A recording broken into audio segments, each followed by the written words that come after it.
Hello everyone. Today we talk about how to fix the app of Moises. Here we go to settings. Then we click on apps. After that you will search the app Moises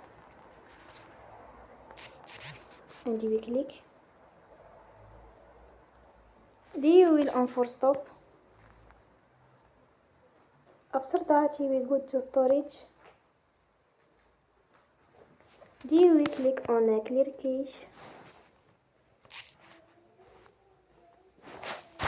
In the end, turn off your phone and you will recharge your phone again.